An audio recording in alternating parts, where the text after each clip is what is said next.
Salut tout le monde, c'est Monsieur Toon de Toon Studio Pro, content aujourd'hui de vous retrouver dans une nouvelle vidéo pas particulièrement spéciale parce qu'aujourd'hui je vais parler de mon jeu préféré, tout confondu, donc je crois que c'est vraiment le jeu que j'attends depuis des années, que je pense que tout le monde qui est fan de cette licence, de ces deux licences en l'occurrence, attendent ça avec impatience. Ça fait des années et des années qu'on attend ça. Je veux bien parler bien évidemment de Kingdom Hearts 3, ça y est, j'ai pu enfin avoir les mains dessus lors de la Japan Expo 2018.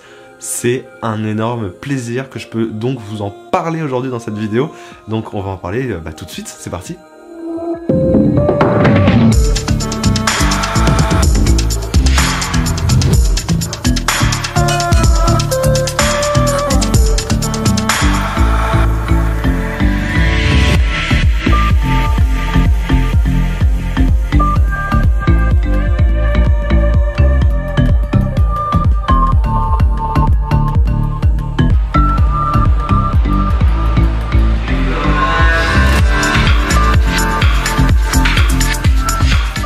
Après des conférences assez oufissimes, j'ai envie de dire, qu'on n'a pas forcément pu revenir d'ailleurs lors de l'E3, parce que si vous ne connaissez pas l'E3, c'est donc la plus grande conférence au monde portée sur les jeux vidéo du coup, et on a pu avoir énormément d'informations lors de la conférence Xbox notamment, PlayStation 4 et un petit peu Square Enix, mais pas tant que ça finalement. Square Enix c'est quand même les créateurs de Kingdom Hearts, mélangés un petit peu avec l'univers de Final Fantasy et de Disney, mais pourtant à leur conférence officielle lors de l'E3, ils ont dévoilé quasiment rien de nouveau, puisqu'en fait ils ont déjà balancé les bandes annonces lors de la conférence Xbox, PlayStation et c'est tout.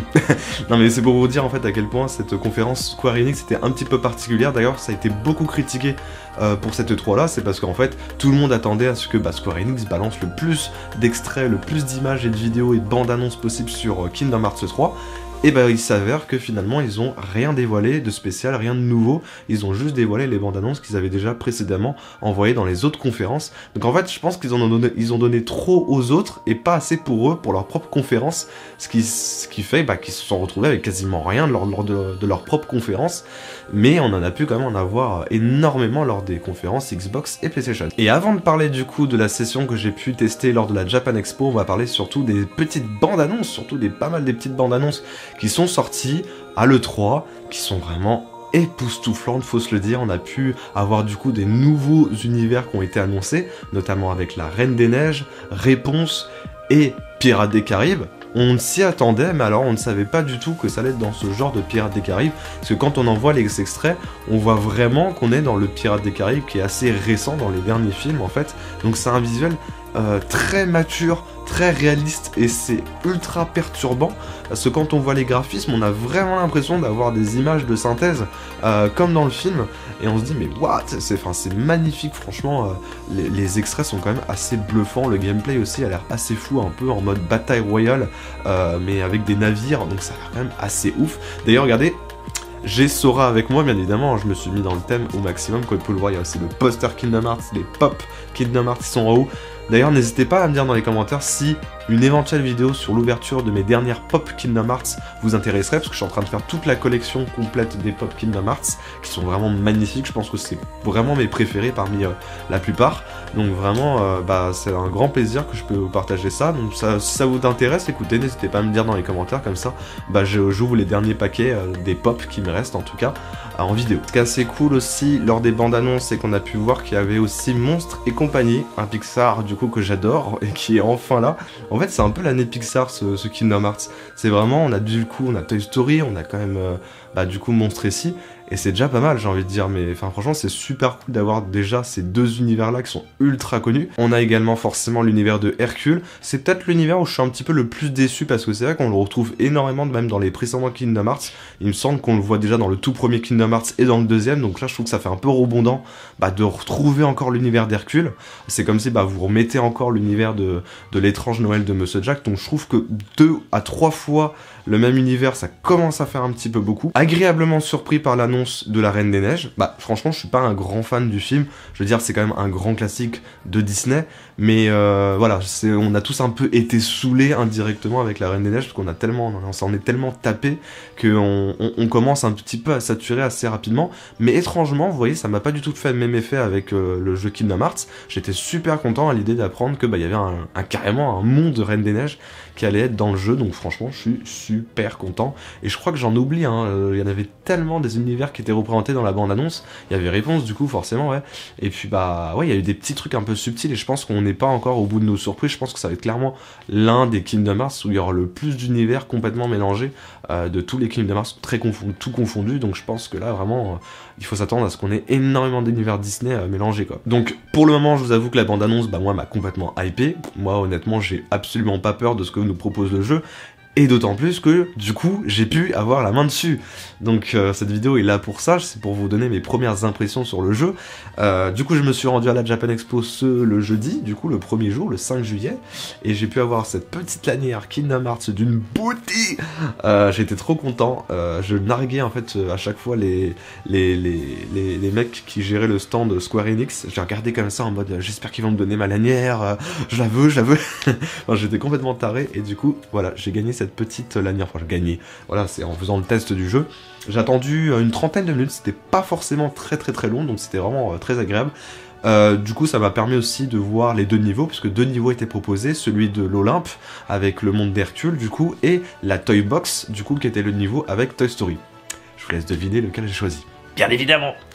J'ai choisi du coup la mission Toy Story, c'était évident, c'est clairement mon film Pixar, si ce n'est peut-être même mon film d'animation peut-être préféré, donc j'ai pas pu du tout, il n'y a même pas eu d'hésitation, surtout que j'ai pu un petit peu aussi voir dans la file d'attente, pendant que j'attendais, le gameplay un petit peu dans la mission avec l'Olympe. Je la trouvais pas forcément ouf. C'est vrai que ça ressemble à ce qu'on avait vu un petit peu avec la bande-annonce, en fait, avec les rochers qui tombent, avec le gros colosse en haut. Du coup, c'est quelque chose qu'on avait déjà vu dans la bande-annonce, qui m'avait pas forcément surpris. Il n'y a pas forcément de gros décors impressionnants et tout le reste dans cette mission. C'est joli, mais on connaît quand même relativement bien, puisque c'était déjà là dans les précédents épisodes de Kingdom Hearts. Même si c'est un petit peu changé, c'est beaucoup plus joli, hein, forcément. Mais là, l'univers de Toy Story, c'est quelque chose qu'on ne connaît absolument pas, donc forcément, ça donne beaucoup plus envie d'y toucher. Alors, c'est parti, je vous parle du coup de mes réactions concernant l'univers de la Toy Box. Donc, le niveau avec l'univers de Toy Story.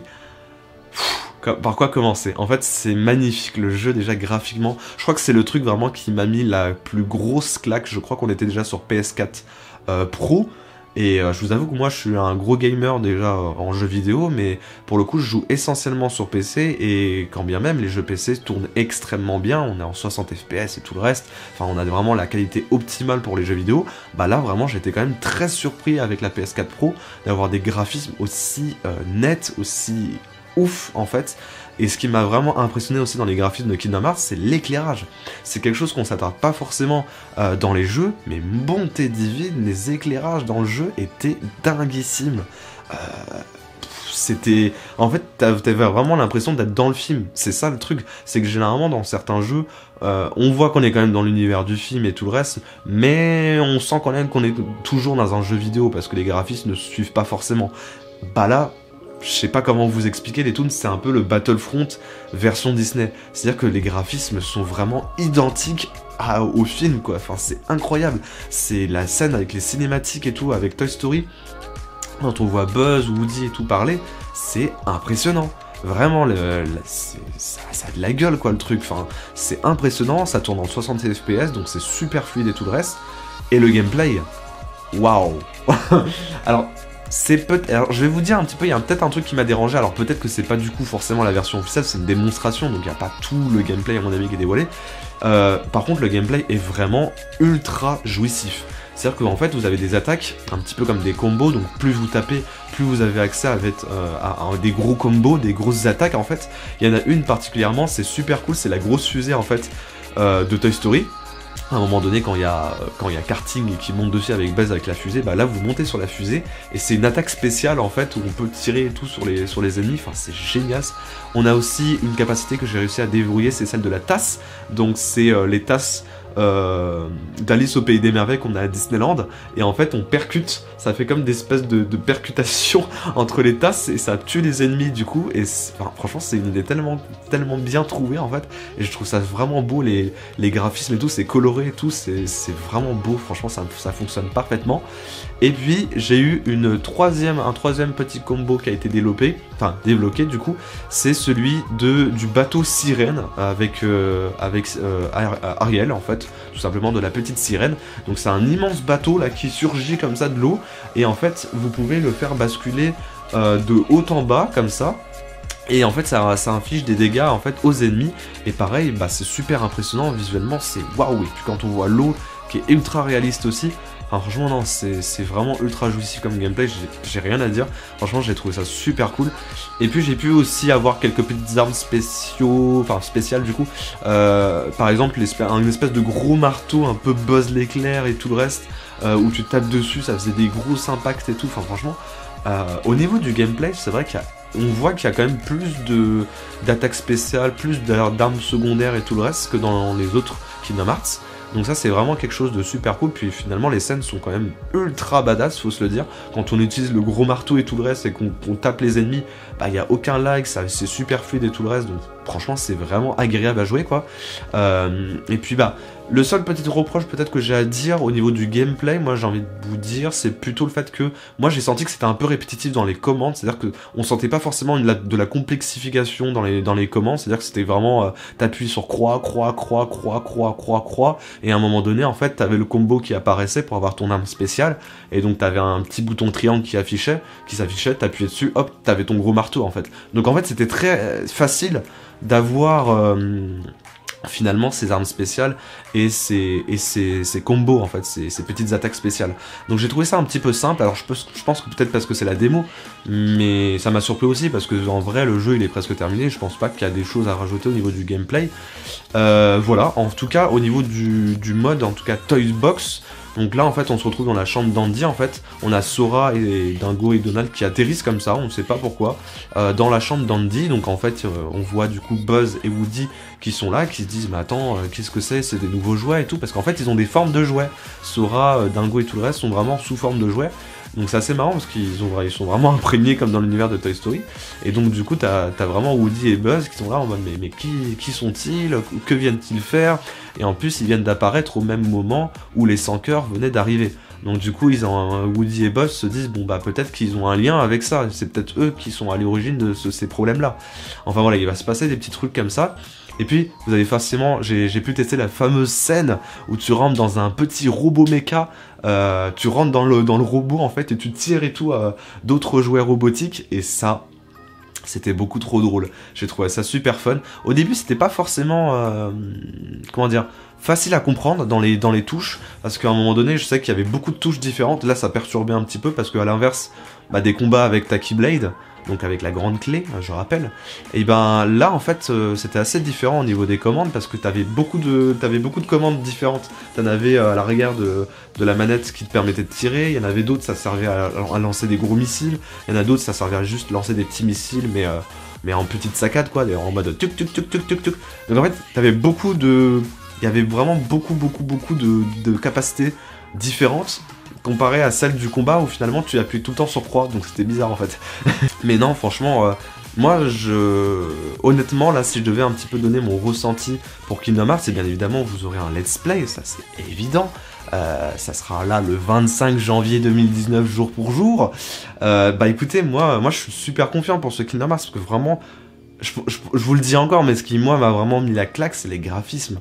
Franchement, les graphismes, les cinématiques et tout le reste, ça c'était quand même assez ouf. Alors faut rappeler quand même quelque chose qui est quand même assez scandaleux dans ce Kingdom Hearts là, qui fait quand même beaucoup écho, c'est qu'apparemment il n'y a pas de version européenne qui sera proposée, donc pas de version française, alors que pourtant dans les autres précédents Kingdom Hearts, on avait de la VF, et donc on est habitué quand même, on est attaché à certaines voix des autres Kingdom Hearts. Donc là en fait on va se taper soit une version japonaise, soit une version anglaise, ce qui je trouve n'est pas du tout juste. D'ailleurs il y a une pétition qui est en cours, hein. Je vais sûrement vous mettre le lien dans la description pour que vous allez voter dessus, parce qu'en fait, par manque de budget, ils ont pas mis les voix, les doubleurs français en tout cas dans ce Kingdom Hearts là, et je trouve ça vraiment très dommage, Après, je peux comprendre aussi, parce que quand vous regardez, en fait, ils ont mélangé quasiment que des gros univers.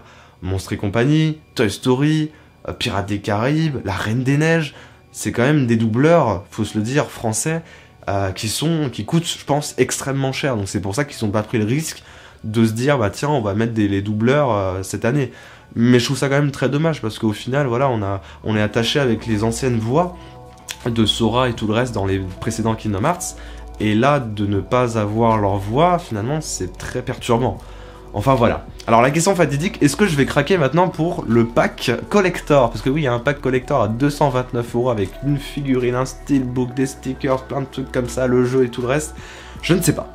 Honnêtement, je ne sais pas. Le pack n'est pas encore en rupture de stock, donc vous avez le temps encore de le commander sur le site de Square Enix. Moi, je sais pas, je vais réfléchir honnêtement, parce que je trouve que quand même 229 € c'est un investissement. Bah, surtout pour... Finalement, je m'attendais à peut-être un peu plus. Après, il y a 3 figurines quand même, mais... Je trouve que ça fait quand même relativement cher encore.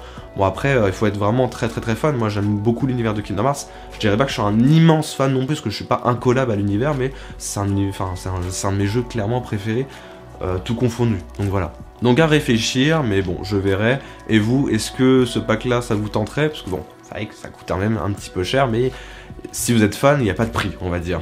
Voilà, c'est donc la fin de cette vidéo, j'espère qu'elle vous aura plu, parce que moi ça m'a fait vraiment très plaisir de parler de mon jeu préféré, voilà, que j'attends avec impatience, qu'on fera en let's play. J'espère vraiment que vous serez très nombreux à suivre le let's play, parce que moi je vais m'y mettre à fond. C'est vraiment un let's play que je vais vraiment pas lâcher, parce que Kingdom Hearts c'est des heures et des heures de jeu, donc il va falloir quand même qu'on fasse des lives quand même de 2-3 heures des fois.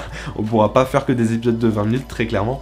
Mais je pense que ça va être vraiment un très beau let's play, et c'est l'occasion pour vous, peut-être pour ceux qui ne connaissent pas du tout Kingdom Hearts, de se lancer pour la première fois et de regarder un petit peu au moins à quoi ça ressemble, pour peut-être vous lancer sur les précédents Kingdom Hearts. Alors je vous dis peut-être pas de faire tous les Kingdom Hearts, qu'il y en a énormément, il y en a peut-être qui sont peut-être un peu trop poussés dans l'histoire, qui sont pas forcément indispensables, mais je pense qu'au moins faire les 3 premiers c'est quand même la base, donc n'hésitez pas à les faire, et peut-être que moi entre temps je les ferai aussi en let's play. Donc voilà, merci à tous, en tout cas c'était Monsieur Toon de Toon sur Pro, j'espère que cette vidéo vous aura plu bien évidemment. N'hésitez pas à laisser un petit pouce bleu si ça vous a plu, à partager la vidéo bien évidemment, et à vous abonner à la chaîne de Toon sur Pro, c'est très important. On se retrouve très prochainement pour de nouvelles aventures, et d'ici là je vous fais de gros pourtours et portez-vous bien. Ciao ciao.